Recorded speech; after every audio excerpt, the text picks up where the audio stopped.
Lo que traté de armar para hoy es tratar de abordar todos los delitos que hoy en día se cometen a través de medios digitales.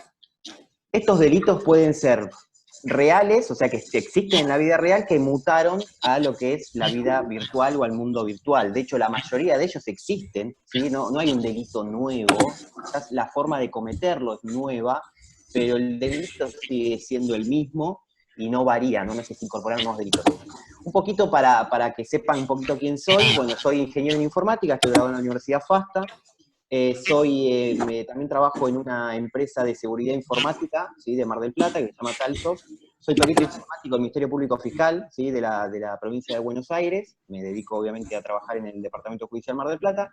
Soy investigador del Infolab. El Infolab es una organización que se creó gracias a la iniciativa conjunta de la Universidad FASTA, el Ministerio Público y la Municipalidad de General Pueyrredón, para trabajar sobre herramientas que ayuden a la justicia en sus investigaciones. Esa fue la idea principal del Infolab, pero después no solo hicimos herramientas para la justicia, sino tenemos una pata social donde hacemos capacitaciones en colegios, hacia docentes y padres, por toda la problemática que hoy en día tienen los niños y niñas y adolescentes sobre el uso de la tecnología. Y bueno, soy profesor adjunto de la Cátedra de Seguridad Informática de la Universidad FASTA. Para empezar un poquito a redondear, traté de encuadrar a los delitos en tres categorías y cómo la tecnología aplica a ese delito. ¿Sí? Primero hay una categoría que es como fin, o sea, el uso de la tecnología como fin, ¿sí? Es decir, cuando se quiere atacar directamente un sistema informático. Como puede ser, no sé, atacamos un sistema operativo para tener acceso, violamos un correo electrónico, algún tipo de esa cosa donde la tecnología se usa exclusivamente para atacar el sistema informático o la información que circula a través de sistemas informáticos. La otra categoría es la que más comúnmente conocemos, que es cuando la tecnología se utiliza como medio para cometer el delito, ¿sí? Por ejemplo, una amenaza. Tan simple como eso, ¿sí? Alguien realiza una amenaza a través de Facebook, ¿sí? Se utilizó la tecnología, precisamente las redes sociales, pero la tecnología acá actúa como medio para esa comisión. Y la última categoría es como utilización incidental, es decir, donde la tecnología nos sirve para recolectar información para la investigación de un delito, ¿sí? Como por ejemplo los chats, las conversaciones de WhatsApp o de alguna red social o de algo que nos sirven para poder saber o investigar ese delito en sí. Son esas tres categorías que traté de definir en dónde estaría o cómo la tecnología está vinculada al delito. Es una categorización tentativa, obviamente, y varios delitos pueden estar encuadrados en varias categorías, no necesariamente tienen que estar exactamente en una y no pueden mutar en otra. ¿Por qué digo todo eso? Primero, hay que aclarar que casi todos los delitos que se cometen a través del uso de la tecnología o medios digitales tienen a la ingeniería social como técnica de ataque. ¿Qué es la ingeniería social? La ingeniería social es la técnica que trata de engañar a la víctima, ¿sí? Abusar de su confianza para que la víctima misma realice la acción. Y es fundamental. Obviamente la ingeniería social existe desde mucho antes de la tecnología, pero ahora con la tecnología obviamente se acrecentó bastante. Por ejemplo, cuando alguien nos llamaba por teléfono, que lo siguen haciendo y se hacen pasar por un proveedor de servicios, por un banco o por algo por el estilo, donde nos dicen que le tenemos que dar datos personales, ¿sí? Eso es ingeniería social pura. Nos están engañando, nos están intentando engañar para que nosotros mismos seamos las víctimas los que den esos datos personales. ¿Y por qué se utiliza la ingeniería social en el delito, principalmente con la tecnología? Porque es más fácil que el usuario realice la acción y nos dé esos datos que si el atacante intenta acceder a un sistema. ¿Por qué? Porque si yo desde afuera, supongamos están desde casa, y se intenta acceder a un sistema informático, va a haber muchas trabas de seguridad, ¿sí? Que van a impedir que yo pueda acceder a ese dato o vulnerar ese sistema informático. En cambio, si yo engaño a la víctima, que está adentro de esa empresa, supongamos, donde está el sistema informático, y le digo que ejecute un software, o que me dé datos personales, o que me dé cierta información de una empresa, va a tener los permisos necesarios para poder dármela, porque justamente está dentro de la empresa.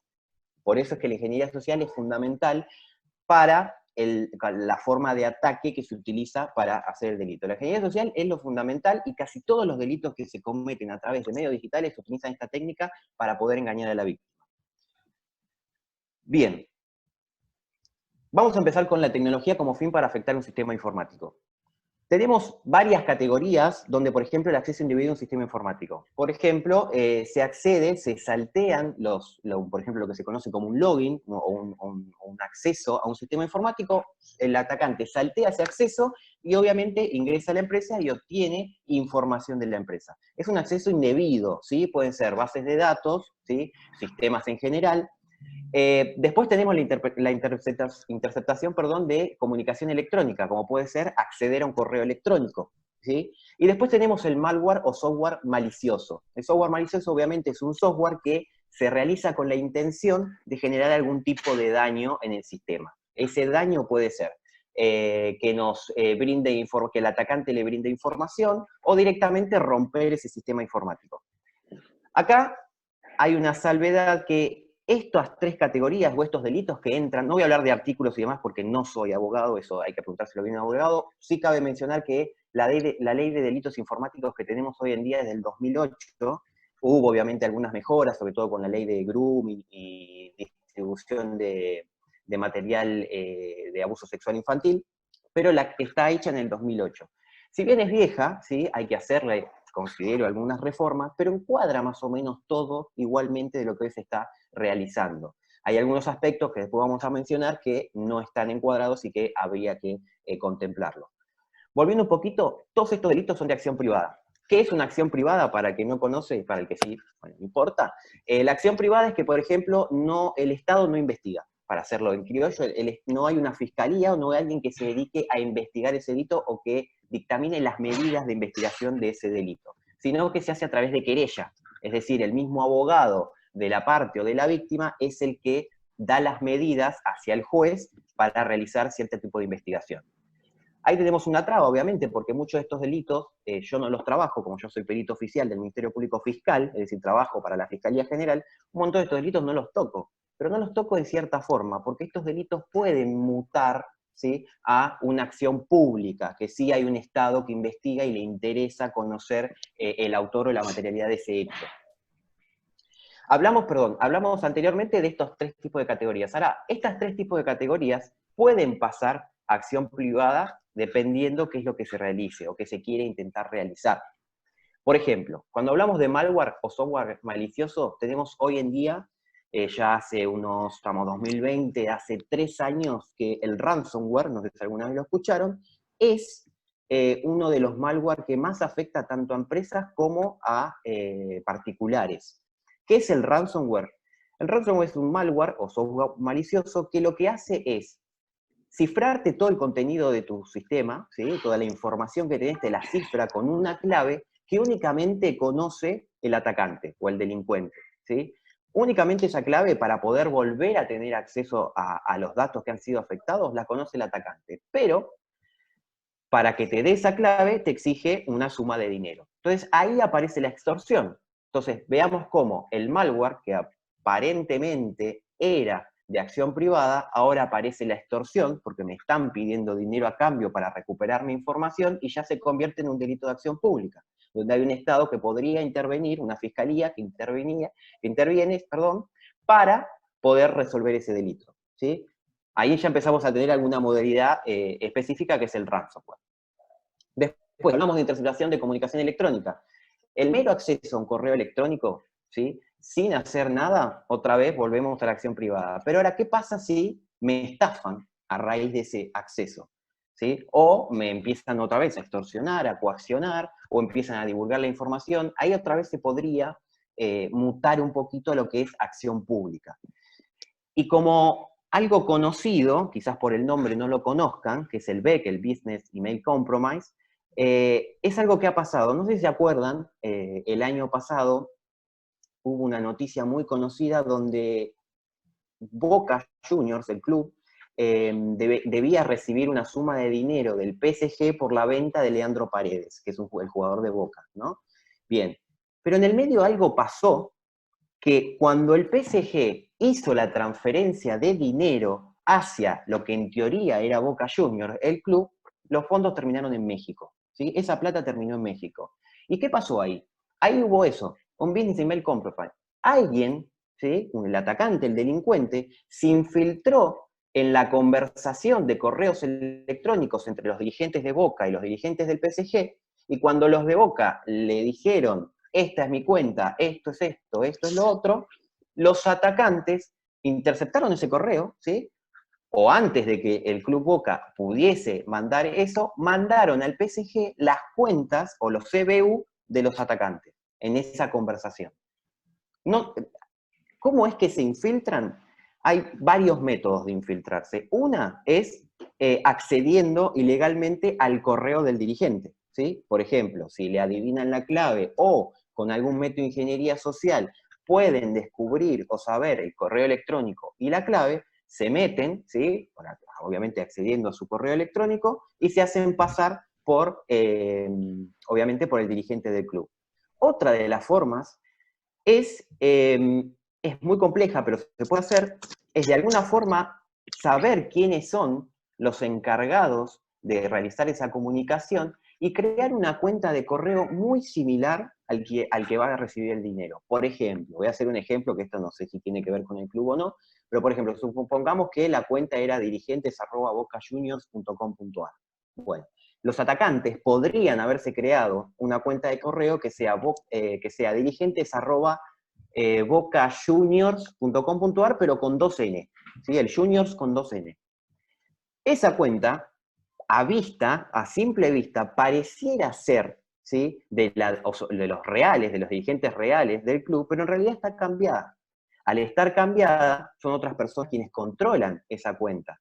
Si se meten a la conversación, como nos ha pasado, que yo he investigado algunas cuestiones, se meten en esa conversación, en el momento de que Boca va a mandar el CBU, o en el momento que el PSG le manda una conversación solicitándole cuál es ese CBU, se meten en la conversación con esa cuenta falsa y obviamente le envían el CBU o la cuenta o lo que sea de transferencia para que el PSG intente que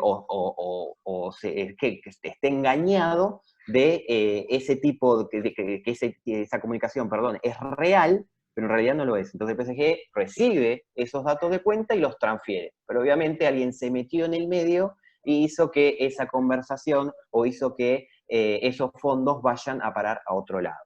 ¿Sí? Eso sería el BEC, que es otra de las estafas que hoy en día están sucediendo y pasa muy seguido en todo lo que es este ámbito. Por eso siempre se recomienda que las claves, los accesos y demás de todas las personas, obviamente tengamos claves únicas, es decir, que no repitamos la clave, que tengamos doble factor de autenticación, es decir, que no solo con la clave sirva para acceder a la cuenta, sino que se necesite tener algo más, para hacer un poco más seguro todo eso. Bien, y también con el acceso indebido a un sistema informático, nos pasa muy a menudo que también aparece lo que se llama sextortion. Es decir, nos extorsionan con alguna imagen íntima que los delincuentes hayan obtenido de algún lado. Nos pasa muy seguido donde se hacen ofertas falsas de trabajo, en el cual empieza una conversación, la víctima le manda un currículum, y en un momento el que pareciera ser el empleador le dice, te mandé un código a tu celular, ¿me lo podás pasar? Porque necesito ese código para poder tomar el legajo, arman ese tipo de historia. Y lo que realmente están haciendo es lo que mencioné hace un ratito, están tratando de acceder a la cuenta de la víctima, pero la víctima tiene el doble factor de autenticación. El doble factor de autenticación es cuando nosotros ingresamos nuestra contraseña para acceder a nuestro correo, por ejemplo, y si tenemos activado eso, lo que va a hacer la empresa del correo electrónico, vamos a suponer Google, Gmail, nos va a mandar un código vía mensaje de texto para verificar efectivamente que somos nosotros, el que creó la cuenta, el que está queriendo acceder. Por eso es que decía antes que no solo se necesita la clave de acceso, sino también ese código que llega al celular que nosotros tenemos, ¿sí? No llega a otro lado. Y ese código se resetea y es único para ese momento específico. Entonces, cuando las cuentas tienen ese doble factor de autenticación activado, lo que hacen los delincuentes es justamente tratan de recuperarle la cuenta, es decir, vieron que, no sé si alguna vez le pasó, estimo que sí, cuando uno se olvida la contraseña en algún lado, ¿qué pasa? Uno pone, olvidé la contraseña donde quiero entrar, y si tenemos configurado, depende de los mecanismos de acceso que tengamos configurado, nos va a mandar un código o un link de acceso a nuestra cuenta secundaria o a nuestro número de celular para que podamos acceder y ver realmente la empresa sepa que pueda verificar la identidad de quien está queriendo recuperar la clave. Eso es lo que hacen los delincuentes del otro lado. Una vez que, obviamente, supongamos que yo soy la víctima, me piden ese código que me llegó por mensaje de texto, yo se lo doy, los delincuentes del otro lado simplemente lo que están haciendo es resetearnos la contraseña nuestra y acceder a nuestras cuentas de correo. Entonces, ¿qué pasa? Muchas veces, obviamente, sabemos, por ejemplo, en el caso de Google, que cuando accedemos a una cuenta de correo, el correo es una de las cosas que tenemos en toda la suite de Google. Después tenemos el Drive, Google Fotos, un montón de cosas. Empiezan a buscar si tenemos algún tipo de esa información o de esas fotos o videos íntimos, ¿sí? Entonces, cuando lo encuentran, empiezan a extorsionar a la víctima con que le mande cierta suma de dinero o que siga enviando más fotos a cambio de no distribuir esa imagen o ese contenido íntimo que han encontrado de haber accedido ilegalmente a nuestro correo o haber accedido ilegalmente a nuestro Google Drive o Google Fotos o lo que sea, ¿sí? Por eso es que digo que muchos de los delitos a veces comienzan como acción privada, pero después ya se transforman en acción pública porque son delitos que se podrían llevar o investigar por una fiscalía. Bien. Más o menos ahí estamos con esto. Ahora vamos a seguir, esto era como medio finger, vamos a seguir como la tecnología como medio para cometer un delito. Es decir, cuando yo uso la tecnología para, ¿sí?, realizar o cometer un delito. El skimming. El skimming es algo muy conocido que también en estos últimos años se ha masificado bastante, y es la duplicación de tarjetas de crédito y débito en un cajero automático. Lo que hacen los atacantes es, cuando en el cajero automático le ponen una camarita muy diminuta que no se ve, y apuntando al teclado, ¿sí?, del cajero automático, y en la boquilla de la tarjeta, donde nosotros ingresamos la tarjeta, ponen un clonador. ¿Qué es lo que hace eso? Cuando la víctima ingresa la tarjeta, hay un clonador que lo que hace es copiar la vagna magnética de esa tarjeta. Y a su vez, con la cámara que pusieron apuntando al teclado, nos tratan de, como está filmando y graba, obviamente tratan de filmar el PIN que nosotros ingresamos. Después existen tarjetas genéricas donde sacan la información, o la información, mejor dicho, de la banda magnética, ¿sí?, la copian en esa tarjeta genérica y después empiezan a revisar los videos para tratar de adivinar el PIN que nosotros ingresamos. Eso es clásico, hoy en día todavía hay, ¿sí?, hay muchos. De hecho, se van a dar cuenta, si alguna vez van a un banco y ven que la boquilla está pegoteada o arriba del teclado tiene como un pegote, bueno, es porque hubo un skimming o un clonador de tarjeta, ¿sí? Es una técnica muy conocida. Y, bueno, obviamente después hay formas de poder investigarlo al skimming, que, bueno, obviamente son muchas. Si se puede recuperar el equipo, el aparato, se trata de ver qué es lo que filmó, si en algún momento se le muestra las caras a los delincuentes, obviamente son muy hábiles y tratan de que la cara no se le vea y demás, pero bueno, hay muchas formas de poder investigar, a ver en qué momento fue que pusieron o quiénes fueron los que pusieron ese clonador.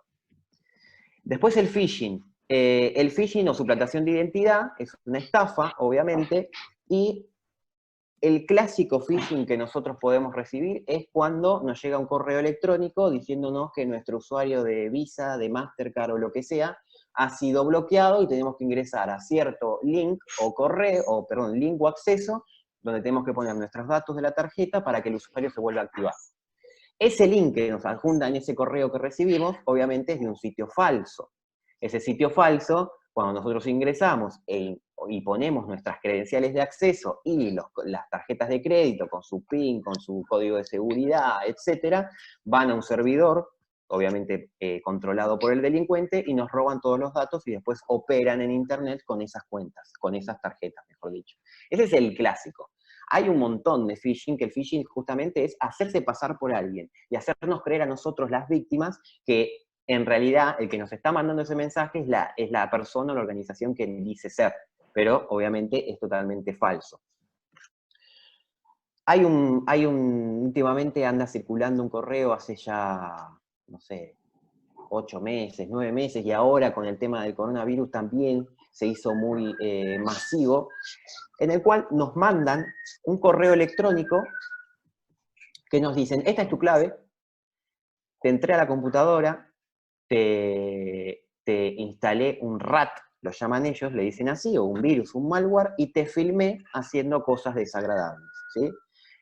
Si no querés que yo divulgue esa información, págame tanta plata. Primero, lo que suena sospechoso es cómo es que saben nuestra clave, ¿sí? Bien, entonces, si me están poniendo la clave que yo utilizo, es porque efectivamente me ingresaron al correo o me ingresaron a la máquina y pudieron obtener esa clave. Bueno, la realidad es que no, no es así. Las claves las sacan de muchas fugas de información que hay hoy en día en Internet. Hubo fugas de información de Zoom hace poquito, hubo fugas de información de Gmail, de Facebook, hay un montón. Entonces, ¿qué pasa? Cuando el usuario no cambia regularmente las claves o utiliza la misma clave para todo, ¿sí? Si la filtración de datos fue, supongamos, de Facebook, y yo uso la misma clave de acceso para Facebook que para Gmail, me mandan un correo a Gmail con esa clave, voy a creer que es verdad. Pero en realidad no. Ni accedieron a mi cuenta de Facebook, ni accedieron a mi cuenta de Gmail. Simplemente obtuvieron ese par usuario y clave de una fuga de información. Pero no quiere decir que accedieron. Lo ideal, sí, es obviamente tener todas claves diferentes, como dije anteriormente, y cambiar las claves regularmente. Esa es una forma muy conocida de estafa, mucha gente se preocupa demasiado, la realidad es que no acceden a ninguna máquina ni nada, pero en otras ocasiones nos ha tocado investigar porque la gente del susto que tiene paga, termina pagando, termina accediendo a hacer ese pago, y después, bueno, tenemos que tratar de averiguar de dónde proviene ese correo electrónico y si es posible determinar al menos de qué servidor pudo haber salido el correo. Con lo cual no es tarea sencilla, pero algunas cosas se pueden lograr. Otra, las más conocidas, bueno, son las del cuento del tío, donde nos llaman por teléfono, o mismo nos mandan correos, tratando de hacernos, ahora últimamente con el tema del coronavirus también, hay muchos cuentos del tío de ANSES, ¿sí? Se hacen pasar por operadores de ANSES y obviamente nos tratan de robar algún tipo de dato personal o información, hay causas en curso de ese estilo. El phishing o la suplantación de identidad puede venir de muchos lados, mensajes, correos electrónicos, sitios falsos. Por ejemplo, hay muchas técnicas de ataque en el cual se crea un sitio falso, supongamos, voy a dar nombres, pero no es porque haya pasado, sino para que se ejemplifique un poco mejor. Se crean muchos sitios falsos de bancos, ¿sí? Obviamente, y después nos mandan tratar de engañarnos a través de un correo, o lo que hace el delincuente es pagar a un servidor de búsqueda, como puede ser Google, para que su sitio falso aparezca primero como resultado de búsqueda. Entonces, ¿qué pasa? Cuando la víctima ingresa, no sé, banco francés, el primer resultado, o el segundo, que le va a aparecer es el sitio falso. Entonces, la persona, la víctima, ingresa a ese sitio creyendo que es realmente el del banco francés o el banco que sea, una vez, otra vez, ingresa las claves, ingresa todo lo que ingresa y eso es robado y después cometen, obviamente, estafas, transferencias ilegales, transferencias y demás. Obviamente, pues ya tienen nuestras claves, ingresan al sitio real y hacen todo lo que podrían hacer a través de un home banking. Esa es una de las cosas. Por eso otra de las recomendaciones también que hacemos es que jamás se busca en un buscador como Google, ¿sí? Algún home banking o algo donde nosotros tenemos que ingresar datos personales. Siempre la idea es ponerlo como favoritos. Ese anuncio o esa publicidad, Google la detecta, ¿sí? Que es un sitio falso, pero pasa un determinado tiempo, supongámosle 2 horas, 3 horas. En ese periodo de tiempo hay muchas personas que son víctimas de este tipo de phishing o suplantación de identidad.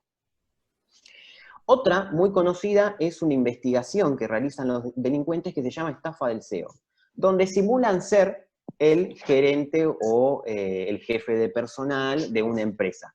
Y envían correos electrónicos haciéndose pasar por esa persona a todos los operarios de la empresa y tratan de sacar información de esa empresa porque obviamente el empleado cree que el que le está mandando el correo efectivamente es el CEO o su jefe y no es un delincuente. Estas técnicas son muy conocidas y requiere de que el delincuente ya no tire un medio mundo, como puede ser una millonada de correos electrónicos, y el que sale pescado, se lo pesca, sino que acá requiere una investigación previa y que un ataque muy dirigido, o sea, se quiere atacar a esa empresa o se quiere atacar a esas víctimas, ¿sí? Son diferencias. Bien. El carding es un poquito lo que sigue, ¿sí?, al clonado de tarjetas. Es el uso ilegítimo de tarjetas de crédito en cualquier medio, ya sea medio físico o medio digital. Si yo robo credenciales de tarjeta a través de un correo de suplantación de identidad, después podría utilizar esas tarjetas en algún medio digital. O si se clonan a través de un skimmer, ¿sí?, o la técnica de clonado en los cajeros automáticos, después esas tarjetas clonadas, genéricas, se pueden utilizar en algún comercio. Y aunque parezca mentira, muchos comercios no verifican identidad, las cambian, o sea, hay toda una técnica importante. Por ejemplo, existen impresoras para tarjetas genéricas. Entonces, lo que dice la magna magnética, que es el dato real de la tarjeta, no coincide con lo que está impreso en la tarjeta. Entonces, por ejemplo, yo podría, supongamos que se clonó la tarjeta de débito de Roberto, ¿no? Bien, lo que va a decir el dato de la magna magnética va a decir los datos de Roberto, pero yo podría imprimir esa tarjeta blanca genérica y pongo mis datos. Entonces, cuando el comerciante la recibe y lo lee, ¿sí?, va a verificar identidad. O sea, es Santiago, la tarjeta está impresa, dice Santiago, todo perfecto, pero cuando pasa por el POS, obviamente los datos que dice la magna magnética, y son los que valen, son los de Roberto y no son los míos. Obviamente que después, si el comerciante, cuando ve el ticket, ahí van a estar los datos reales, ¿sí?, los de la magna magnética. Ahí está en el comerciante en darse cuenta si es una estafa o no el que está realizando esa acción, que muchos de los que han caído en ese sentido es porque el comerciante realizó la denuncia y se dio cuenta que los datos del ticket no coincidían con los impresos en la tarjeta. Entonces supuso que esa tarjeta no era legítima. Bien, el farming es una técnica que, aunque no parezca, es muy utilizada. Es redirección de tráfico web. Supongamos que nosotros vamos a un café, ¿sí? Nos conectamos a la wifi del café y queremos entrar a Facebook. Ponemos en el navegador www.facebook.com. Bueno, puede haber, ¿sí?, en ese café o en esa Wi-Fi pública, puede haber un dispositivo que intercepte todo ese tráfico que realizan todos los usuarios conectados y que cuando pidan acceso a cierto lugar, como puede ser Facebook o lo que sea, le manden como respuesta el sitio falso del que se está solicitando y no el real, ¿sí? Eso es porque se ponen en el medio de la conversación y tratan de redireccionar ese tráfico, ¿sí? Por ejemplo, ponemos, no sé, Banco Provincia o bancointernet.bancoprovincia.com.ar, queremos ingresar, está ese dispositivo, mira, quieren entrar al sitio del Banco Provincia, ok, pero no te voy a dar el real, te voy a mandar yo, el que está interceptando, y te voy a mandar mi sitio, el falso. Entonces, el usuario, pareciera todo normal, ingresa sus claves, y obviamente son robadas otra vez, porque es un sitio falso. Esa es una forma de farming. Y la otra, pero es mucho más compleja, es afectar al DNS. El DNS son los nombres de dominio. Vieron que cuando ponemos en un navegador www.facebook.com, ¿sí?, antes pasan un montón de cosas para que la página de Facebook nos vuelva a nuestra pantalla. Millonada de cosas. Pero la principal es que se consulta el DNS. ¿Por qué se consulta el DNS? Porque la comunicación en Internet, toda, se realiza a través de direcciones IP. ¿Sí? La dirección IP es la dirección en un momento determinado que tiene un dispositivo conectado a Internet. Es un número. Y todos los equipos de todo el mundo conectados a Internet tienen un número diferente para ese momento, ¿sí? Toda la comunicación se realiza por direcciones IP. Es decir, si yo me quiero conectar a Facebook, internamente la máquina necesita saber cuál es la dirección IP de Facebook para que se pueda lograr esa comunicación. Si no la sabe, no va a poder realizarse la comunicación. Entonces ahí entran en juego los DNS. Antes, cuando yo pongo www.facebook.com, lo primero que hace el dispositivo es consultarle a su DNS, a su servidor de nombres, que está, vaya a saber dónde, le dice, bueno, ok, decime la dirección IP de facebook.com. El DNS nos responde, ok, la dirección IP de facebook.com es tal. Entonces, internamente la máquina ya conoce, ¿sí?, esa dirección IP y se comunica con el servidor de Facebook para hacer lo que tengamos que hacer. Ahora, lo que suelen hacer algunos atacantes, pero esto ya digo, es una técnica muy compleja, pero ha pasado, es alterar esos DNS. Es decir, cuando alguien consulte por Facebook, que ese DNS responda la IP o la dirección IP del sitio falso o del atacante. Entonces, siempre se va a responder con la dirección falsa y, por ejemplo, todos los que quieran acceder a Facebook van a acceder a Facebook, pero el falso, no el real. Porque se afectó ese servidor de nombres, que es el que dice cuál es la dirección IP del sitio que uno está consultando. Esto a bajo nivel es mucho más complejo, lo traté de ir muy por arriba para que se entienda, ¿sí? No quiero ir muy en detalles técnicos para no aburrir y para que se entienda dentro de todo, ¿sí? Pero sepan que cuando nosotros escribimos algo, algún nombre para conectarnos a Internet, esa comunicación por nombres no se hace siempre por direcciones IP. Entonces, hay un servidor que es el que resuelve ese nombre en una dirección IP. Esos servidores son equipos que están remotos en algún lado, ¿sí? Entonces, cuando se ataca ese equipo, ¿sí? Se puede decir que cuando se consulta por tal dominio o por tal empresa o lo que sea, facebook.com, responda con una dirección IP de un delincuente o administrada por un delincuente. Entonces, el poder de ataque es muchísimo más grande que otro, ¿sí? Que atacar, por ejemplo, la Wi-Fi de un café, o de una plaza, o de un shopping, ¿sí? Es mucho más grande porque va a ser a nivel mundial o de todos los equipos que consulten a ese servidor específicamente. El phishing son, cualquier cosa, después igual vemos las preguntas y demás, yo voy así, después vamos redondeando alguna cosa que haya quedado en duda y demás.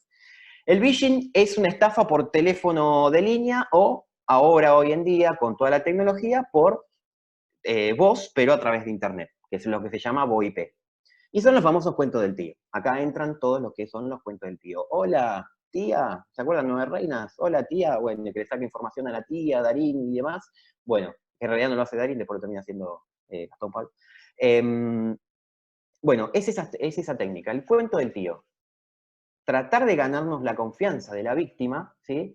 Para que nos dé información personal y sensible, sobre todo, ¿sí? Hoy en día los adultos mayores están en grave riesgo en Internet de todo este tipo de estafas. En realidad siempre están en riesgo, ¿por qué? Porque son los más vulnerables, los que por ahí no crecieron con la tecnología, no la saben manejar o la desconocen, entonces cuando quieren hacer algo se ven envueltos en este tipo de estafa. Es muy importante poder concientizar a los adultos mayores en este tipo de cuestiones, porque con el tema del coronavirus y que son los pacientes de riesgo, que no pueden salir, intentan manejarse a través de los medios digitales y suelen caer en este tipo de estafas. Así que bueno, los cuentos del tío, ahora con el coronavirus, están muy en boga. El SIM swapping es una técnica que se utiliza bastante. Ahora las compañías de telecomunicaciones han puesto varias restricciones, pero básicamente es, supongamos que yo soy el atacante y conozco el número de abonado de mi víctima. Entonces, obviamente si conozco el número de abonado de mi víctima, voy a saber quién es el proveedor de ese número de abonado, ya sea Movistar, Claro, Personal. Lo que hago es llamar al soporte del proveedor y hacerme pasar por la víctima diciéndole que me lo robaron o lo perdí, ¿sí? El número o el teléfono. Entonces, lo que hace automáticamente el proveedor es dar de baja ese número, ¿sí? Lo bloquea, no es que lo da de baja, lo deshabilita. Automáticamente la víctima se queda sin poder comunicarse.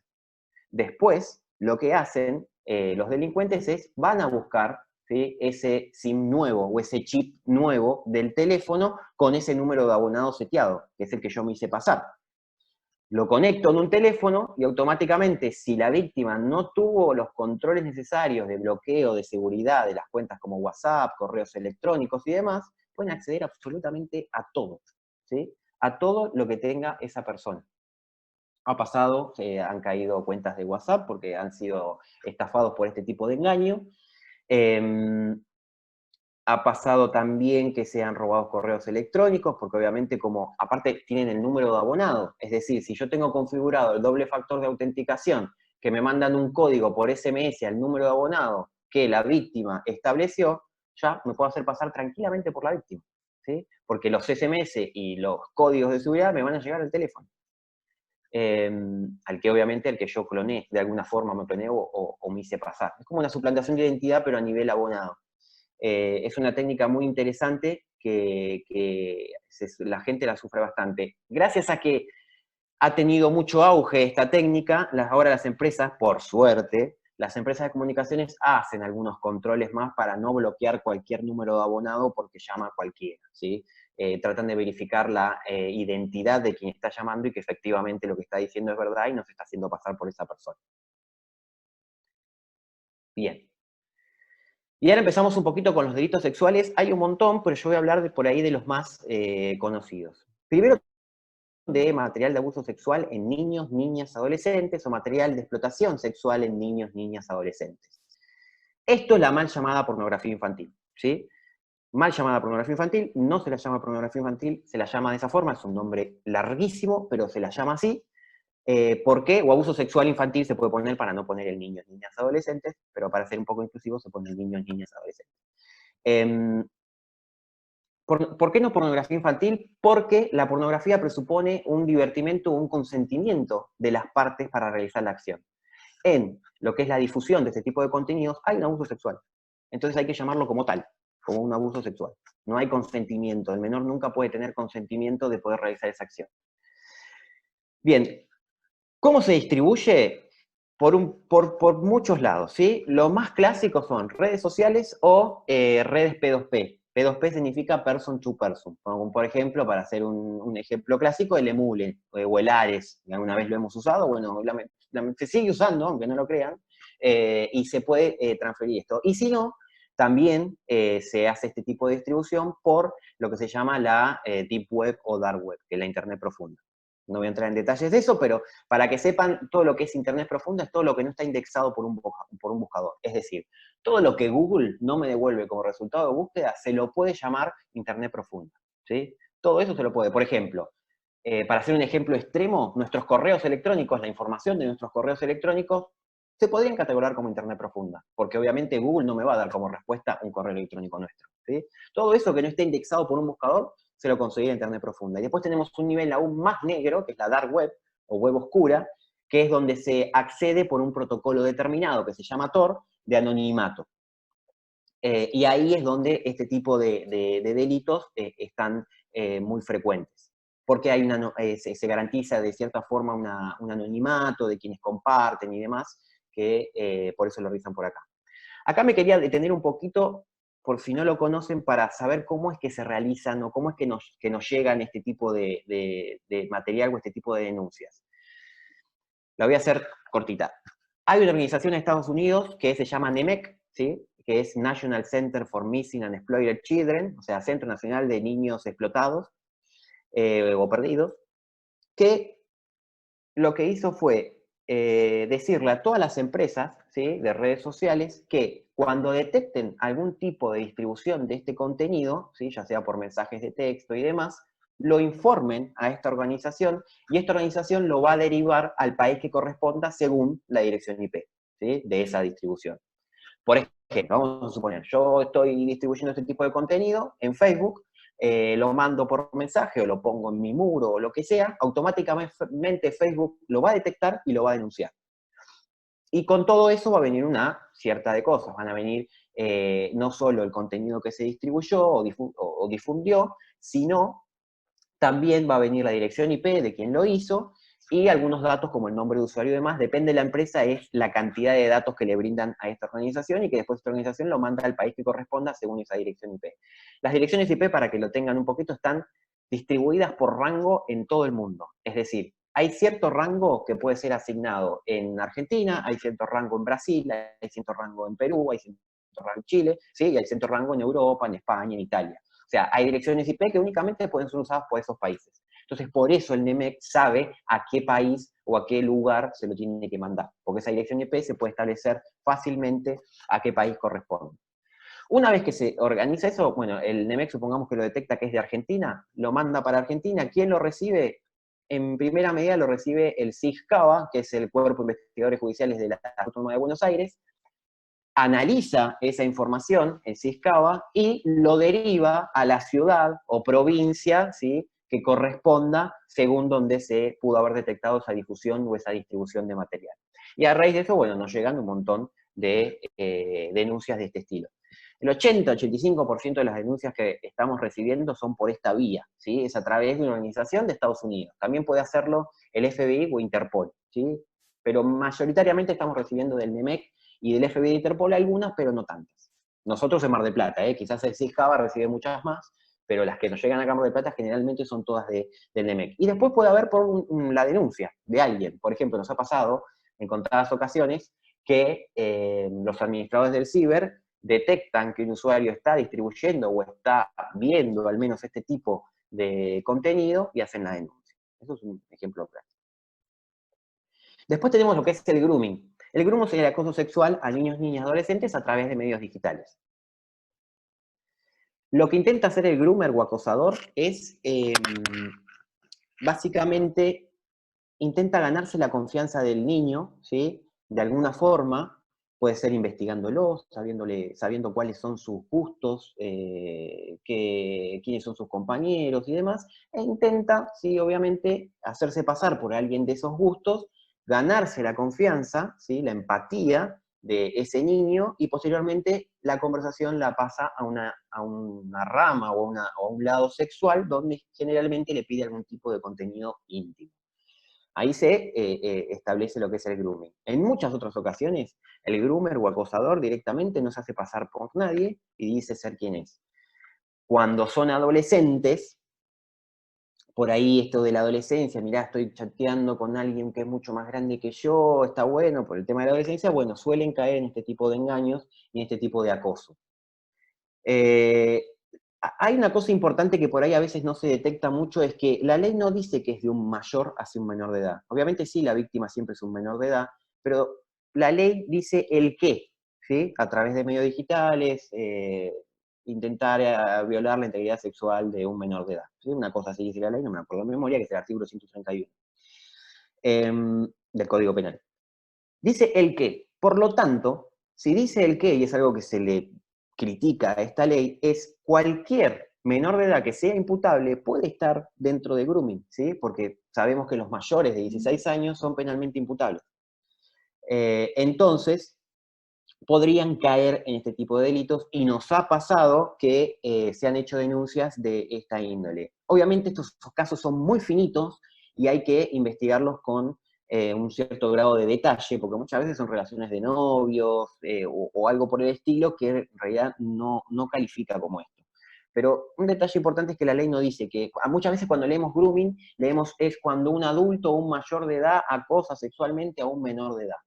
Y no, la ley no lo establece así. Dice el qué, entonces podría suponerse que un mayor de 16 años podría cometer este tipo de delito. Bien, el sexting. El sexting es una práctica sexual válida. Es enviarse contenido íntimo, ya sea un video, fotos o lo que sea, o ahora en cuarentena que el gobierno dijo que hay que tener relaciones sexuales a través de Internet, es justamente realizar la práctica sexual a través de medios de comunicación digitales o medios digitales. Muchas veces también he leído que el sexting se lo pone como un delito, y el sexting no es un delito, ¿sí? Es una práctica sexual válida. El problema es que tiene graves consecuencias que sí son delito, como puede ser la sextortion, que ya expliqué cómo acceder indebidamente a un sistema informático se podría transformar en sextortion. Bueno, también el sexting se puede transformar en sextortion, y tenemos muchísimas causas donde los hombres, que son 100% hombres, empiezan a hablar por Facebook o por alguna red social con una mujer, pero en realidad cuando esa mujer empieza a llevar la conversación, acá estoy hablando de adultos, ¿sí? Ya no estoy hablando de menores. Cuando esa mujer empieza a llevar la conversación a un grado sexual, obviamente le pide un video o una foto íntima a esa víctima. Cuando la víctima le manda esa foto íntima, resulta ser que no hay una mujer del otro lado. Hay un extorsionador. Y empieza la extorsión, ¿sí? Empieza otra vez la extorsión, le empiezan a decir, bueno, dame tanto dinero, porque si no lo distribuyo, mirá que conozco a tu familia, las tengo regados en las redes sociales, empiezo a distribuirlo por todos lados. Y eso es una de las consecuencias que puede tener el sexting. Una cosita que me olvidé es que el grooming, por ejemplo, voy un poquito para atrás, generalmente es la puerta a delitos más severos, ¿sí? El grooming es lo primero que el acosador intenta hacer con el menor. Después, lo que va a intentar hacer es o forzar un encuentro íntimo, o, por ejemplo, aparece la extorsión, ¿sí? Una vez que el niño le envía ese contenido, empieza a extorsionarlo, o fuerza obviamente un encuentro íntimo, físico, digamos, donde podría llegar a producirse un abuso sexual. Así que por eso es muy importante poder detectarlo a tiempo, ¿sí? Y no dejar que las cosas surjan o se dilaten demasiado en el tiempo. Volviendo al sexting, muchas veces otra de las consecuencias del sexting es la distribución de imágenes sin consentimiento. o lo que se llama, o lo mal llamado, la pornovenganza. Las imágenes sin consentimiento, lamentablemente, no son un delito hoy en día, ¿sí? Distribuir imágenes sin el consentimiento de la otra persona no es un delito, o sea, no son producto de un abuso sexual, porque cuando se hicieron estaban las partes que lo estaban realizando, prestaban su consentimiento y estaban de acuerdo en hacerlo, pero esa distribución sigue sin el consentimiento de alguna de las dos partes. Hoy en día en Cava es una contravención, ni siquiera es delito, y se está intentando de que esta distribución de este tipo de imágenes, cuando digo imágenes es video, imágenes, lo que sea, que sea esté tipificado en el Código Penal, porque hoy en día todavía esto no es nada. Lo mismo que la suplantación de identidad. Por ejemplo, si yo, perdón que Roberto que te ponga ejemplo, pero te tengo a mano acá, te veo derecho. Si yo, por ejemplo, creo una cuenta en Facebook y me hago pasar por Roberto, digo que soy Roberto, ¿sí? Y empiezo a agregar gente y demás, yo le suplanté la identidad. Me estoy haciendo pasar por Roberto. Pero esa suplantación de identidad, si no hago nada con eso, no configura un delito. Y es un gran problema. Se podría por ahí, de alguna parte, como si llego a injuriarlo o algo, bueno, ahí le podría encontrar la vuelta para que sea un delito. Pero si no hago nada, en teoría no es delito. Y en realidad que le estoy usurpando la identidad de una persona y debería ser considerado un delito. Eh, pero bueno, hoy en día esas dos cositas están ahí como en grises, que no están tipificados por el Código Penal y por esta ley del 2008 ya, que tenemos de delitos informáticos. Bien, y después tenemos la tecnología como medio para cometer un delito, como venía diciendo, tenemos las cosas más conocidas, que es las que comenté al principio, como son las amenazas, la intimidación pública, las famosas amenazas de bomba que tuvimos hace un montón de tiempo, las fake news, ¿sí? Que ahora se la estaba metiendo ahí como intimidación pública, puede ser, o la infodemia, que la Organización Mundial de la Salud dijo que hay una infodemia en base a todo lo que pasa con el coronavirus, la incitación al delito, que es esto de los saqueos, y la instigación al suicidio, no sé si se acuerdan, La Ballena Azul y Momo La Ballena Azul fue un juego que surgió hará 2 años más o menos, donde era obviamente, la víctima era un niño adolescente, lo que hacían era hacer cierta cantidad de retos, ¿sí? Eran retos, en el cual el último era suicidarse, ¿sí? Y Momo era un personaje que surgió de un dibujante chino, ¿sí? La cara era de un dibujante chino, una caricatura de un dibujante chino, donde, por ejemplo, estabas viendo un video de Peppa Pig, supongámosle, en YouTube o en algún lado de esos, y aparecía la cara de Momo, que era un ser bastante feo, y trataba de asustar a los chicos y tratar también, obviamente, de hacer retos, ¿sí? Que se corte, que roben alguna cosa de su mamá o de su papá, y después, obviamente, en algunos casos, terminaba con el reto de suicidarse o hacer que se suicide, porque si no a la noche iba a aparecer y los iba a matar. Era más o menos una cosa así. Momo fue detectado a tiempo y los canales más conocidos, como puede ser YouTube, empezaron a ver cuando se subía un video de ese estilo, detectar a Momo, porque obviamente un video es una secuencia de imágenes, ¿sí? Es una sucesión de imágenes, una atrás de la otra. Entonces, cuando detectaban una de esas imágenes era Momo, lo bajaban al video, no dejaban que se suba a la plataforma. Pero después hay plataformas alternativas donde eso no sucedía, como puede ser los sitios de streaming o de ver películas truchas, digamos de alguna forma, Cuevana, por ejemplo, vamos a hacerlo conocido. Bueno, puede ser que en eso, como no había ningún control de ese estilo, se suba un video, se suba algo donde, bueno, por ahí no estaba controlado que aparezca este tipo de personaje y los chicos podrían caer en este tipo. Bien, hasta ahí vamos bien, porque ahora voy a pasar un poquito a la evidencia digital y ese tipo de cosas. ¿Vamos todo bien? Seguimos. Vamos bien, tiempo no tenemos problema, así que yo ya escribí para el que quiere ir haciendo alguna pregunta que la puedo ir haciendo a través del chat. Así que, bien, vos seguís cuando quieras, hasta cuando quieras. Dale, dale, dale. Hasta la hora de la comida es el límite. A la Tenemos hora que ir a comienza, cocinar, la cuando los chicos... cuarentena no nos exime de comer. Bien, perfecto, listo. Bien, ahora, supongamos que hay alguno de todos estos delitos, nos olvidamos de los delitos, pero ahora empezamos a ver dónde hay evidencia digital. O sea, ahora lo tenemos que investigar o no tenemos que investigar un delito, sino que tenemos que investigar una acción o algo, como puede pasar en el caso de la justicia civil, familia, laboral. ¿Dónde puede haber evidencia digital? Primero vamos a aclarar qué es evidencia digital.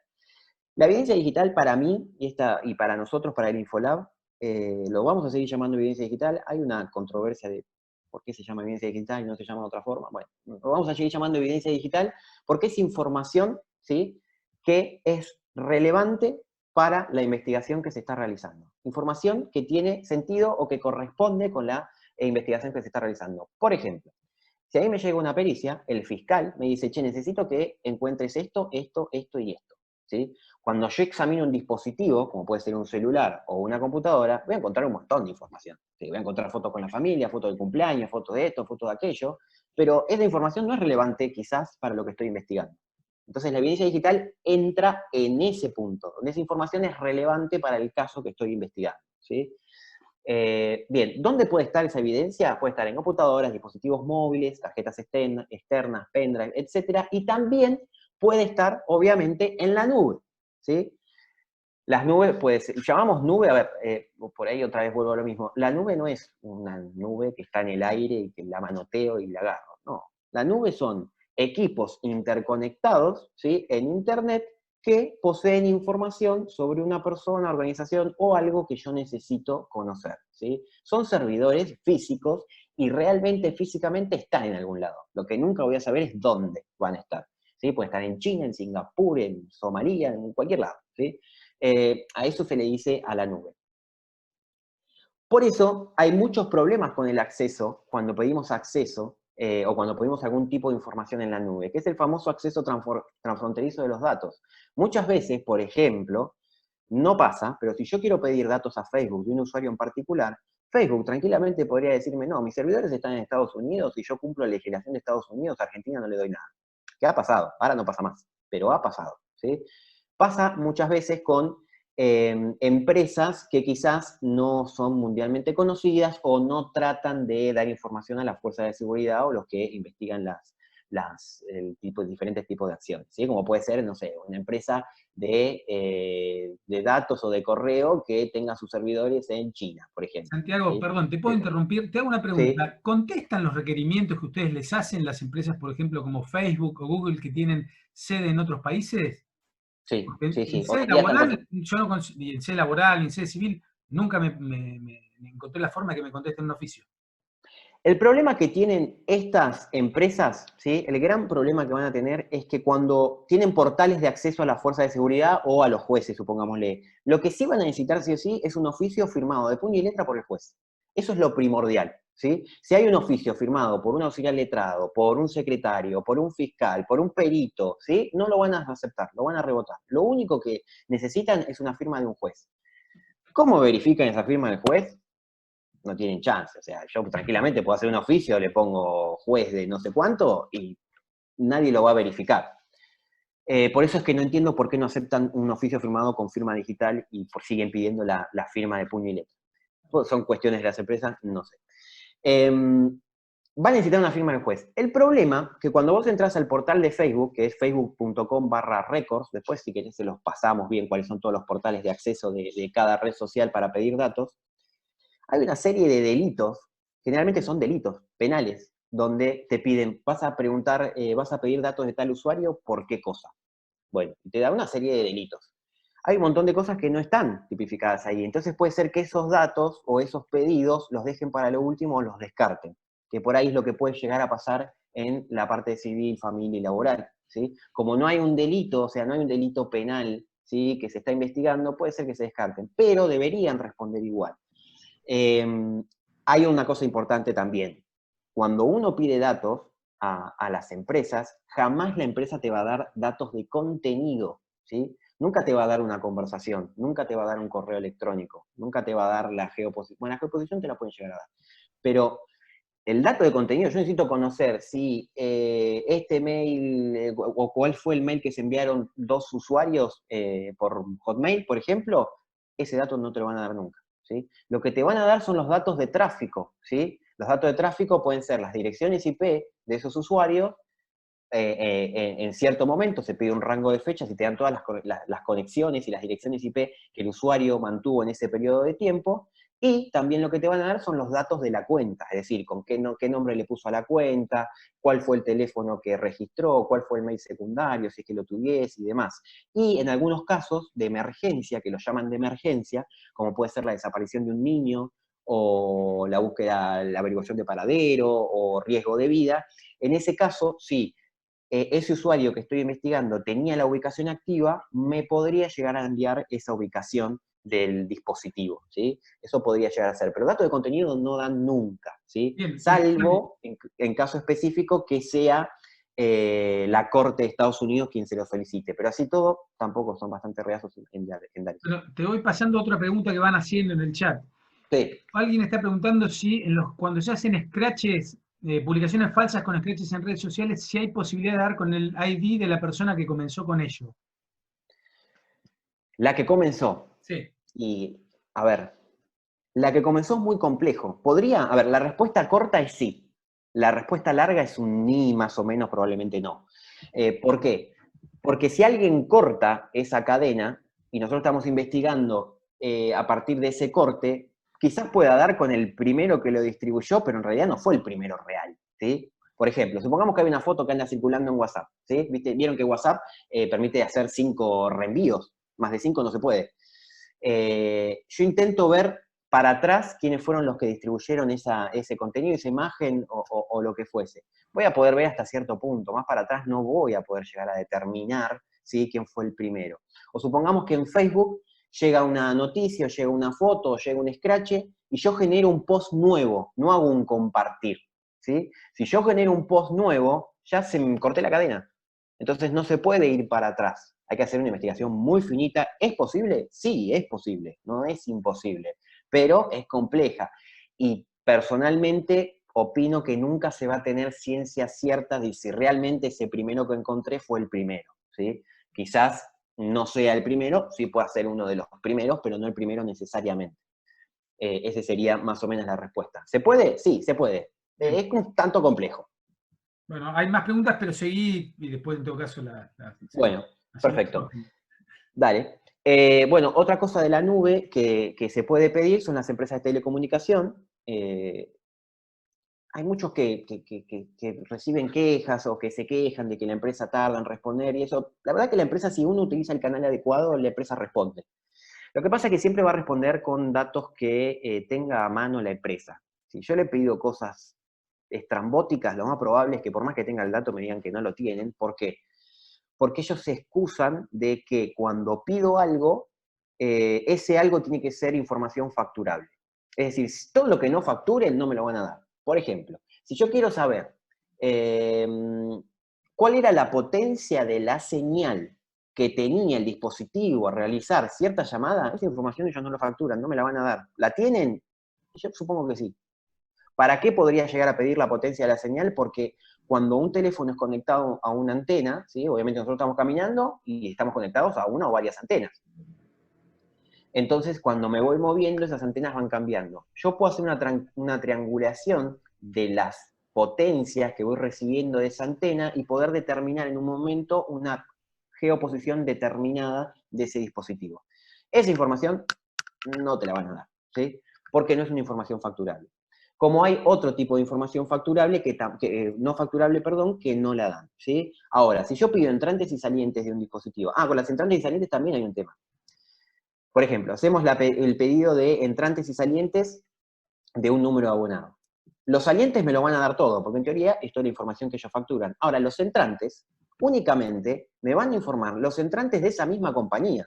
Si, por ejemplo, yo tengo un Movistar y me llaman de un teléfono de personal, ese entrante, cuando yo pida el número de abonado de Movistar, no va a estar, porque no lo facturan, ¿sí? Simplemente me van a informar todos esos entrantes de la misma compañía, porque esto es la información que ellos controlan.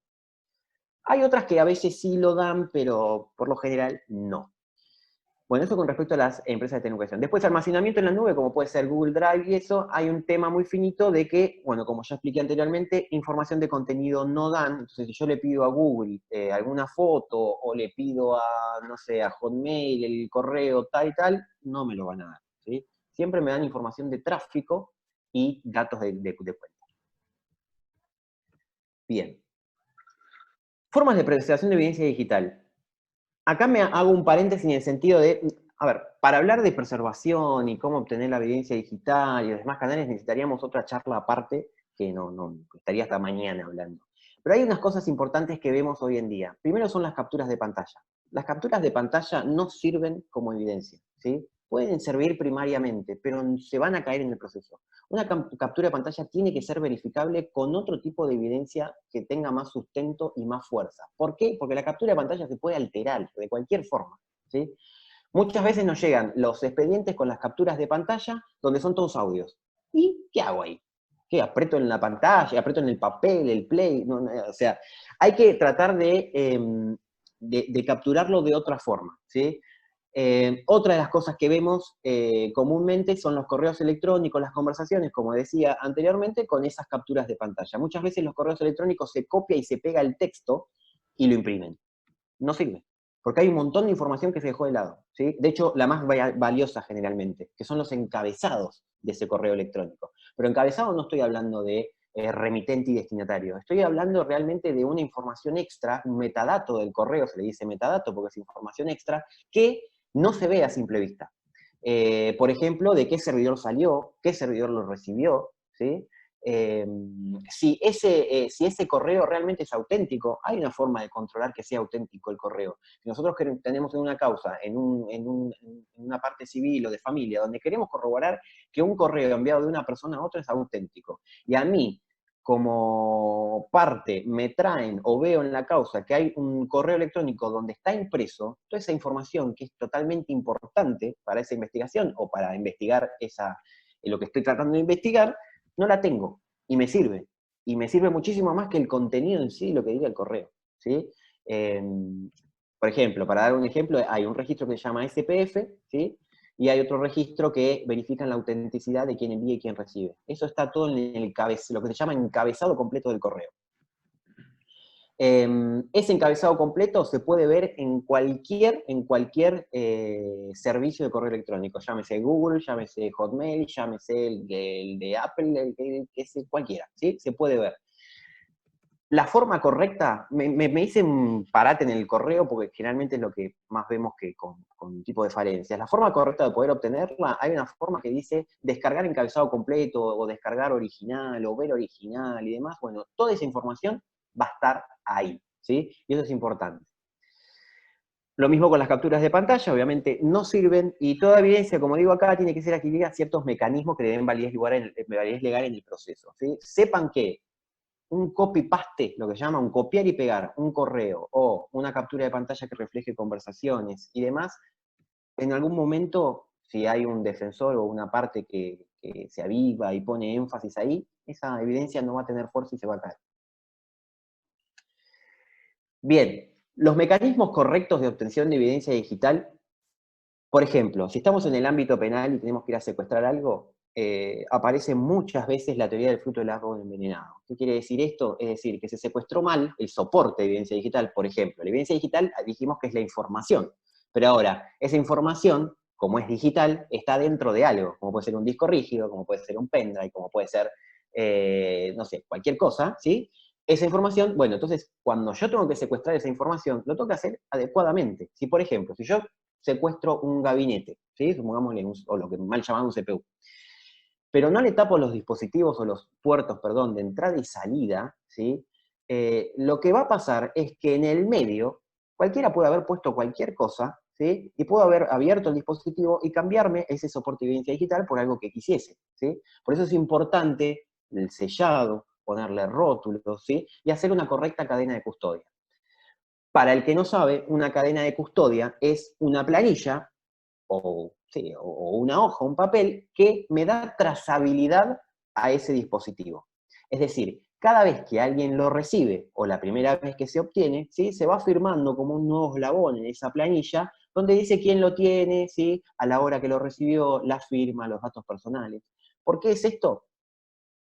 Porque si yo detecto, por ejemplo, yo estoy en mi laboratorio de informática forense en la Fiscalía, y recibo para hacer una pericia un gabinete. Y cuando lo recibo, veo que no está sellado, que no tiene la planilla de cadena de custodia, que no está registrado como efecto en el sistema informático, un montón de cosas que no tiene. Entonces, yo, si tuviese cadena de custodia y detecto alguna falencia, puedo ver anteriormente por qué mano pasó y tratar de identificar que en algún momento no se siguieron los protocolos adecuados para el tratamiento de ese soporte de evidencia digital. Eso es importante para saber en qué manos pasó. Pero después hay otra cosa que ahora vamos a hablar con la información en sí, con la extracción de esa evidencia, ya sea que tengo que ir, por ejemplo, supongamos una causa donde hay que ir a una empresa a recuperar los correos, doy el ejemplo de los correos, porque por ahí es más fácil, pero tengo que ir a una empresa como perito de parte o de lista a recuperar los correos de cierto servidor de una empresa para después aportarlos a la causa. Bien. Esos correos, vamos a suponer, la captura de pantalla no me van a servir, la impresión del texto no me va a servir. Hay que hacer, como le dije anteriormente, descargar el original, que es en formato generalmente .eml, y lo que se hace después de obtener todos esos EML, esos archivos de correo EML, se les hace un hash. ¿Qué es el hash? El hash es una función de resumen y garantiza la integridad de un archivo, o de una palabra, lo que sea.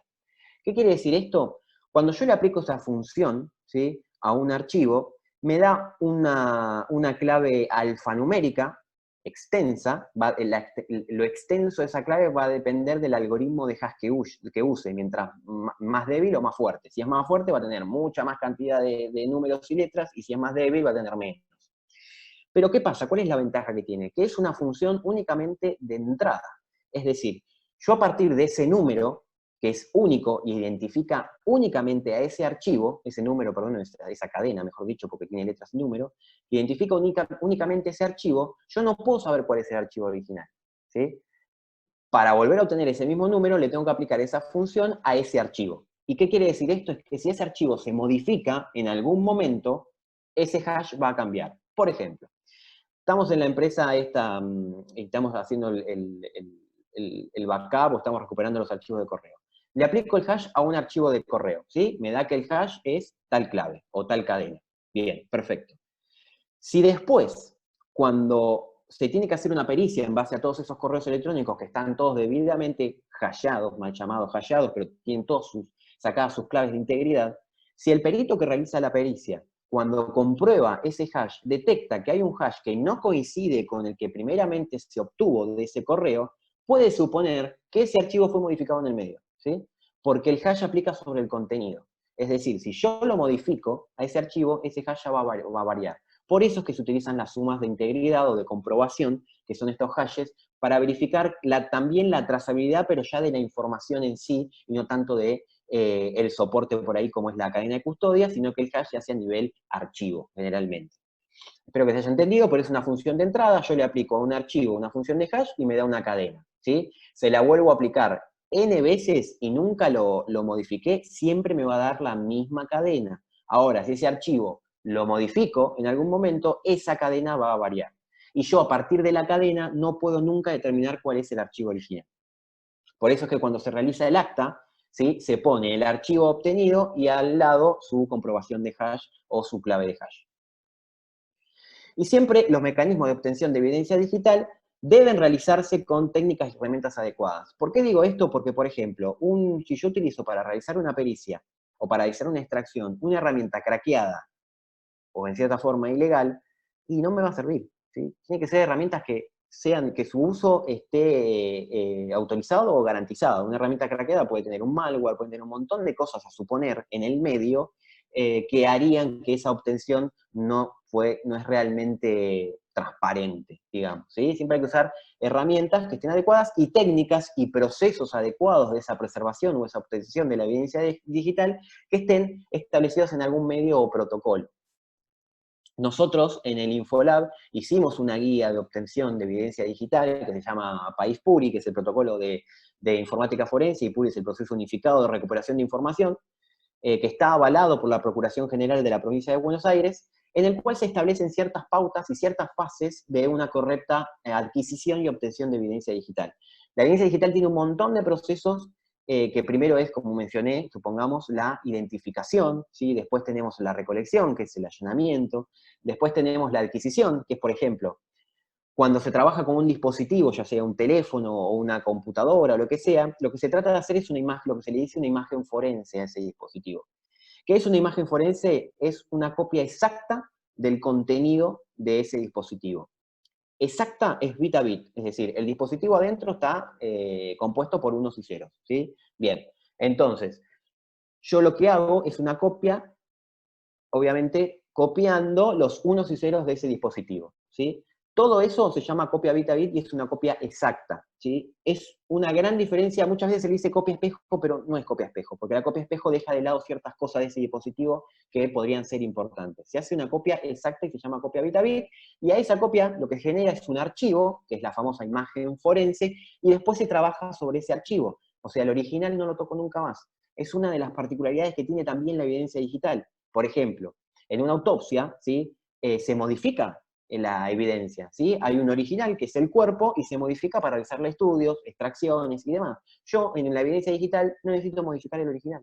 Le hago una copia exacta, y esa copia exacta me va a reflejar efectivamente que es el mismo contenido que estoy analizando en la imagen forense que el que estaba en ese soporte o en ese dispositivo original. Esa es una de las ventajas de la evidencia digital, que yo puedo trabajar y no modifico el original y puedo comprobar un montón de veces mediante diferentes mecanismos o diferentes técnicas que lo que extraje, en cierta forma, se puede replicar N veces, ¿sí? Es una de las particularidades de la evidencia digital.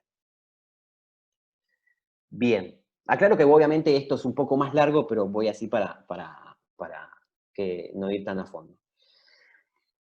Los encargados de la preservación de evidencia, hablo de preservación acá, los encargados de la preservación de evidencia digital, en el fuero penal, por ejemplo, para preservar esa evidencia pueden ser los funcionarios, ya sea policía, instructores judiciales, lo que sea, o los peritos oficiales. En el fuero civil hay una cierta particularidad, ¿sí?, que a mi entender hay que hacerla. Por ejemplo, vamos siempre al ejemplo de los correos que hay que ir a una empresa, extraer los correos, ya sea el perito de parte tiene que ir a una empresa, extraer los correos de esa empresa. Bien. Lo ideal es que obviamente sea un perito que esté matriculado en el colegio, ¿sí? Eso también es fundamental. Nosotros exigimos en la parte penal que todo perito de parte, yo soy perito oficial, pero todo perito de parte esté matriculado en el consejo a que corresponda. Yo también estoy matriculado. Que en nuestro caso en la provincia de Buenos Aires es el CPCIBA, ¿sí? El Colegio Profesional de Ciencias Informáticas de la provincia de Buenos Aires. Nosotros exigimos eso, porque eso nos da una garantía de que hay una organización atrás que verificó que esa persona tenga un título de grado, al menos, ¿sí? Y pueda verificar sus conocimientos. Bien. Entonces nosotros exigimos, en cierta forma, que estén matriculados. Es lo mismo que un médico no matriculado no va a trabajar. Bien. En el fuero civil, por ejemplo, si volvemos al ejemplo de extraer los correos electrónicos y demás, lo ideal es que sea un perito de parte y un notario o un escribano público quien realicen ese proceso. ¿Por qué? Porque el escribano público va a dar fe de que tal día se hizo tal cosa. O sea, no sabe nada de lo que está haciendo el perito, obviamente, no tiene conocimiento, no sabe qué está haciendo, pero sí va a dar registro de la fecha y hora que se produjo tal acción. ¿Por qué? Porque muchas veces la fecha y hora es muy importante, ¿sí? Yo necesito saber tal fecha y tal hora se recuperaron los correos, porque por ahí si analizo fechas posteriores o en algún momento de la causa se cambia la fecha y demás, bueno, yo digo, no, mira, pero esto se trajo tal día, ¿sí? Y el perito, ¿por qué? Porque el perito va a ser el encargado, efectivamente, el que tiene los conocimientos necesarios de poder realizar la acción. La pericia es diferente, ¿sí? La pericia generalmente la realiza el perito y no hay problema, pero la preservación, ¿sí?, de la evidencia digital, en todo lo que es la etapa previa a la pericia, sí, lo ideal es que sea realizado por estas formas que mencioné. Bueno, lo del colegio ya lo dije, nosotros recomendamos que sea así. Bueno, en la Ciudad Autónoma de Buenos Aires y en Federal creo que el colegio se llama Copitec, me parece, y en otras provincias la verdad que no conozco, no sé si hay otras provincias, pero no conozco. En el colegio de Buenos Aires existe el CPCIBA, que es quien registra a todos los matriculados, ya sea con matrículas profesionales o matrículas auxiliares. Bien, bueno. Hasta acá ya más o menos terminé todo lo que tenía para hablar. Ahora si quieren hacer alguna consulta y eso, yo estoy a disposición. Bueno, buenísimo. A ver, hay bastantes que están por acá, pero Bien. lo que pasa es que están formuladas más que nada. En realidad hay muchos comentarios. Vos podés entrar al chat del grupo también. Sí, a ver, para que estoy tratando de ver el chat. Así lo vamos viendo. Y si no, bueno, el que pida la palabra, el que quiera hacer alguna, y yo le habilito el micrófono para que lo haga. Por ahí ese es un Bien, mecanismo también. Acá veo una pregunta, si durante un allanamiento haces un triage, ¿debe estar presente el defensor, notificación o nada? A ver, vamos a aclarar qué es un triage. El triage es un término de la informática forense que se adoptó de la medicina legal de emergencia. El triage lo utiliza la medicina ¿para qué? Para poder darle prioridad de atención a un paciente. Obviamente últimamente en las clínicas se está implementando mucho, donde por ejemplo yo voy acá a la Clínica Colón, a la guardia, y hay un sector que dice triage, una cosa así, donde primero me mandan ahí y me evalúan. Y me determinan cuál es mi grado de prioridad, ¿sí? Para atender lo que estoy padeciendo, ¿sí? Bueno, ese es un término que se utiliza en la medicina. La informática forense lo adoptó, ¿sí? Lo adoptó de una forma similar. Pero, ¿para qué se utiliza generalmente el triage? El triage se utiliza eh, para de un conjunto grande que tengo, ir a un subconjunto. Es decir, por ejemplo, vamos a hacer el caso de un allanamiento de la pregunta que me hicieron acá. Voy a una empresa donde hay pisos y pisos de computadoras, de servidores y de todo. ¿Me voy a llevar todo en un allanamiento? Estamos en el horno si llevamos todo, porque después hay que acordarse que después de hacer un allanamiento y secuestramos todo, toda esa información hay que analizarla. Entonces, bueno, ok. Se utilizan a veces técnicas de triage para poder determinar dónde están los servidores o cuáles son los servidores. O puedo, si estoy buscando, si por ejemplo es una denuncia de distribución de Masna o Mesna, puedo llegar a llevar cuál es el hash de ese archivo distribuido y poder corroborar en todas las máquinas a ver si encuentro el mismo archivo con el mismo hash. Entonces me coincidiría, che, en este dispositivo, si lo llego a encontrar, me está diciendo, che, en este dispositivo está efectivamente ese archivo. Entonces me llevo ese dispositivo y no me llevo todos los demás. Eso sería un poco el triage. A ver, el triage, ¿debe estar presente el defensor de notificación? Primero, si es un allanamiento, generalmente el defensor no está, ¿sí? Porque justamente si al defensor lo notificaríamos, por ahí el juez da autorización para violentar la privacidad de esa organización o de esa persona. Si yo voy a hacer un triage, a mí no me interesa que esté el defensor. Lo que sí tiene que haber es un testigo hábil, como en cualquier allanamiento, ¿sí? Que verifique lo que estoy haciendo y que no estoy metiendo dedo ni nada. Yo generalmente cuando voy a los allanamientos lo que hago es, me pongo al defensor al lado, al testigo al lado y le voy explicando todo lo que estoy haciendo. Probablemente no entienda nada, ¿sí? Porque suele pasar, es alguien que agarran de la calle, no tiene por qué entender. Probablemente no entienda nada, pero por lo menos cuando él lee lo que se hizo, podría llegar a entender o podría llegar a referenciar, esto me lo explicó, que lo estaba haciendo y demás. No es una caja negra que yo me siento ahí, no hago nada y tengo un tipo que me está mirando y nada más. No, yo le voy explicando lo que estoy haciendo.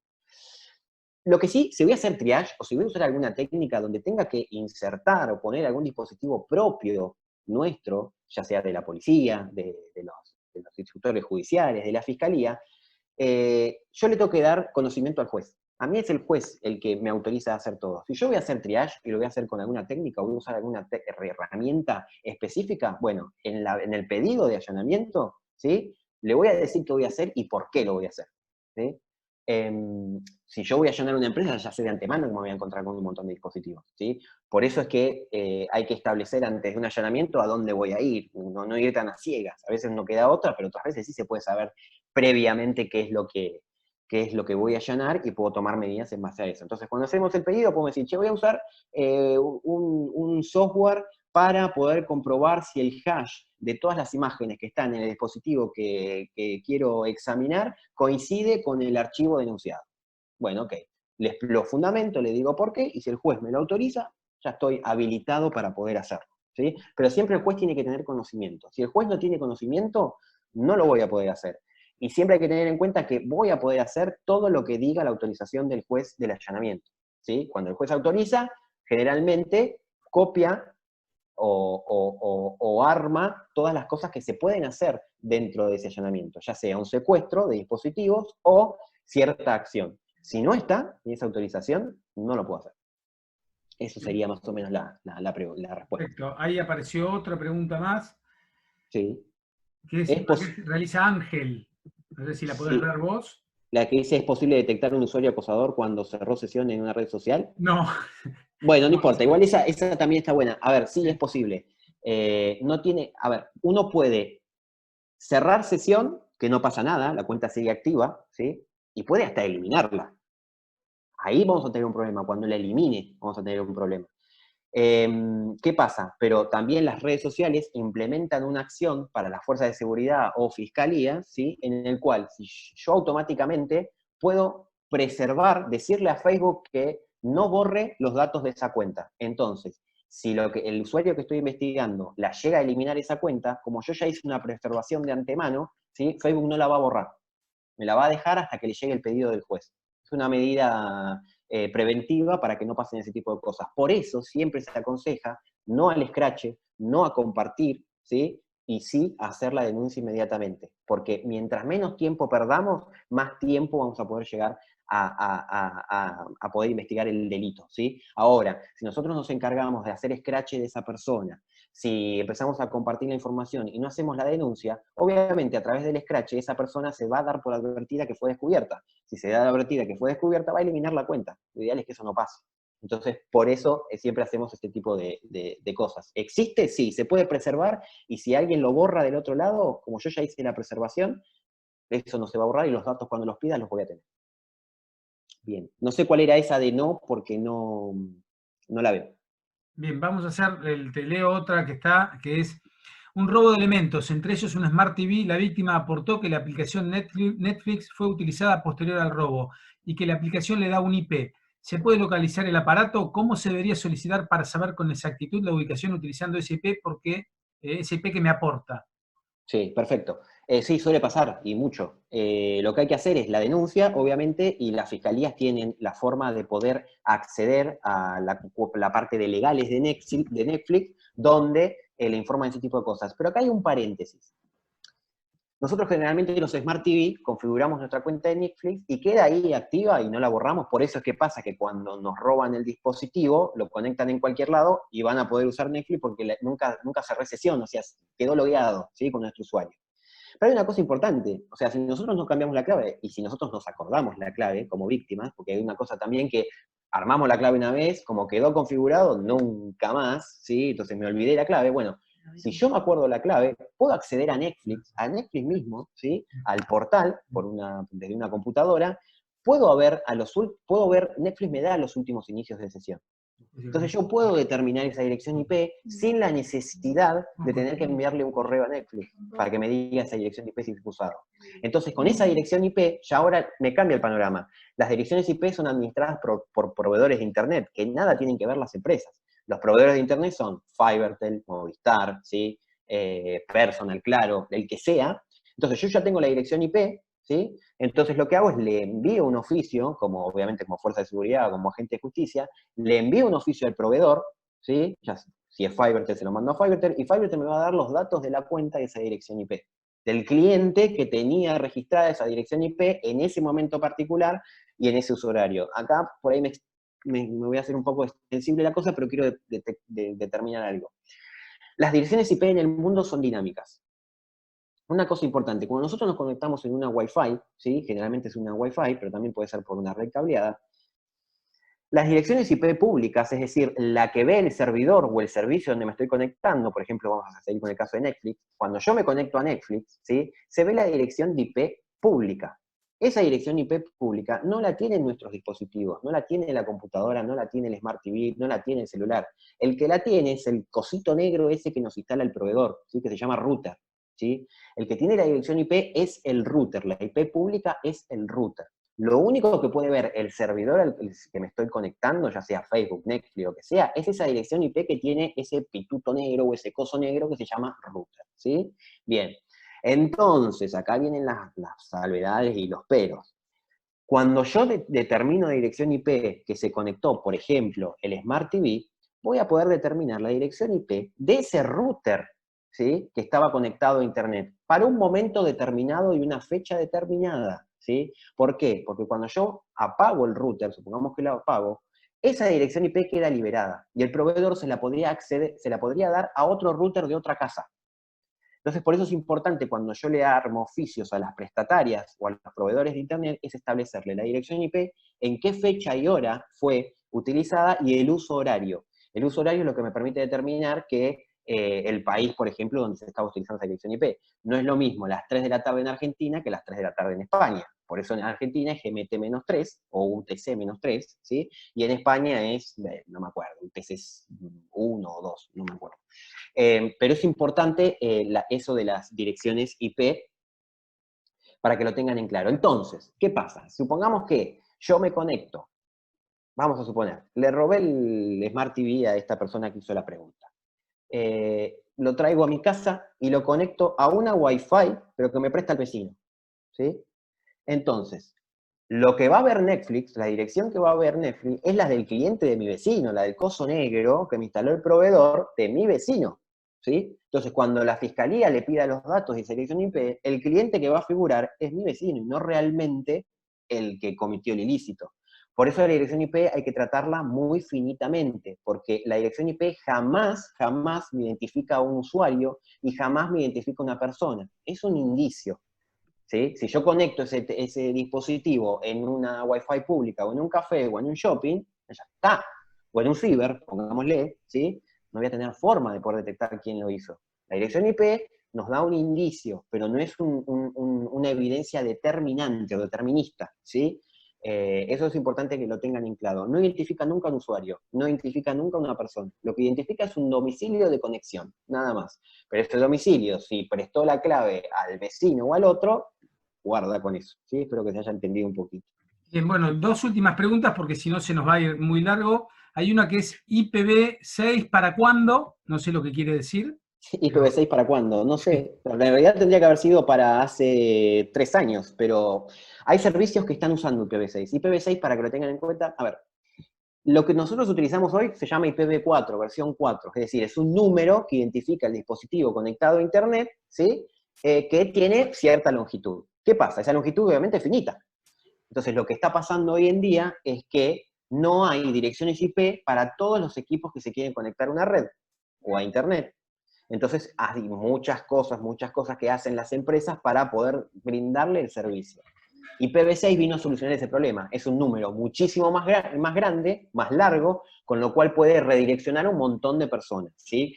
Con IPv6, por ejemplo, cada dispositivo celular, ¿sí?, podría tener una dirección IP pública diferente. Hoy sepan que los dispositivos celulares no tienen direcciones IP pública. El que tiene la dirección IP pública que mencioné anteriormente es la antena, que actúa como una especie de router, como mencioné anteriormente. ¿Para cuándo? No sé. Lo que sí les puedo decir es que en Buenos Aires hay muchas empresas que están usando ya IPv6. O sea, está implementado el protocolo, se está utilizando y todos los servidores aceptan direcciones de IPv6. Por ejemplo, Telecentro, he tenido que oficiar a Telecentro en Buenos Aires y las direcciones IP que utilizan son IPv6.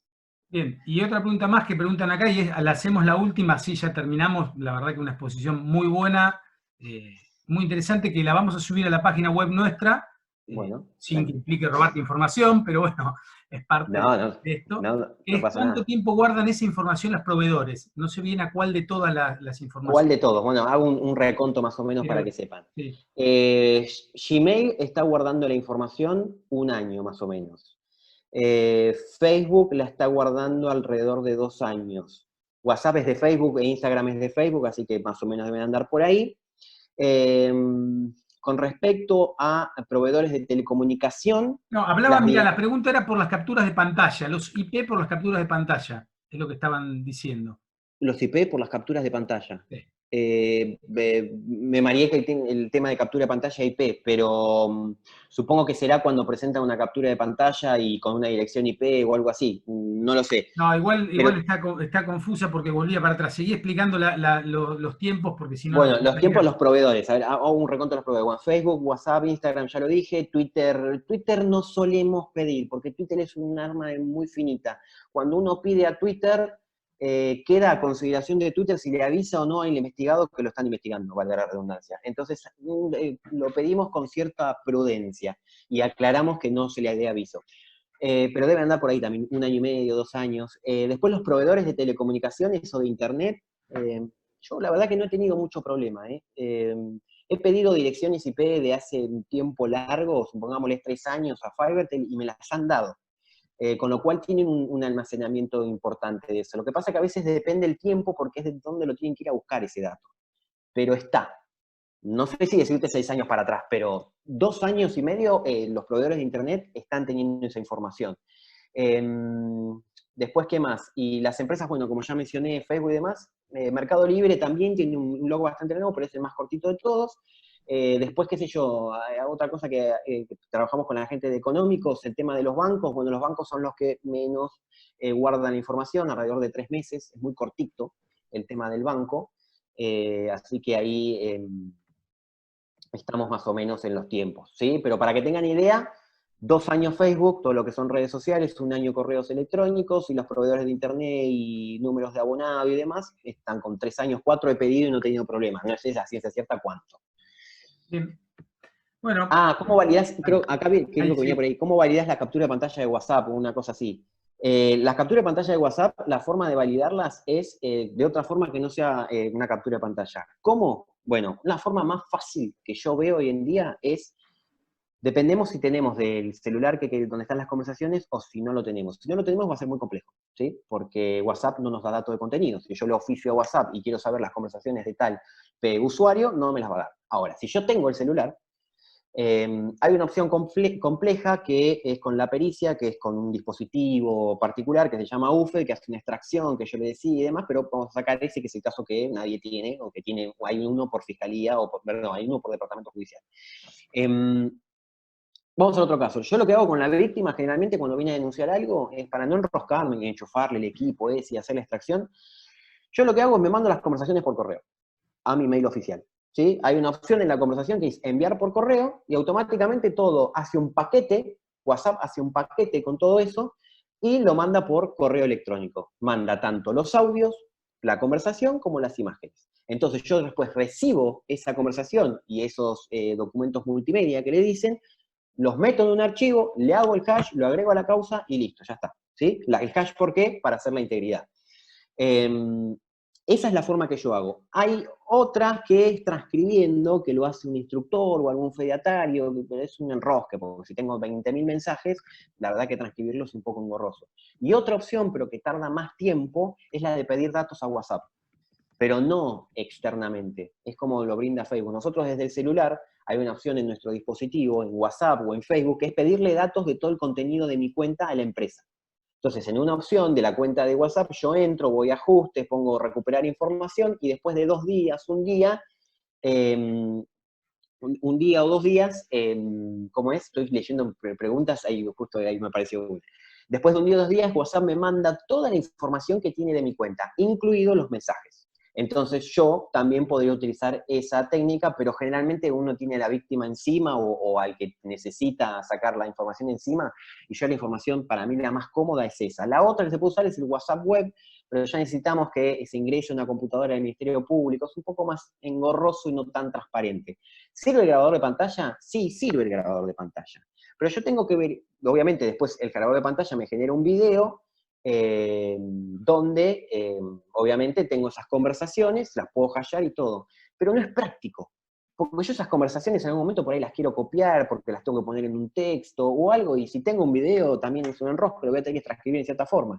Entonces, si lo hago de las otras maneras, yo tengo el texto, puedo copiar, pegar y demás, y hacer referencia a esa extracción o ese archivo que se obtuvo primeramente.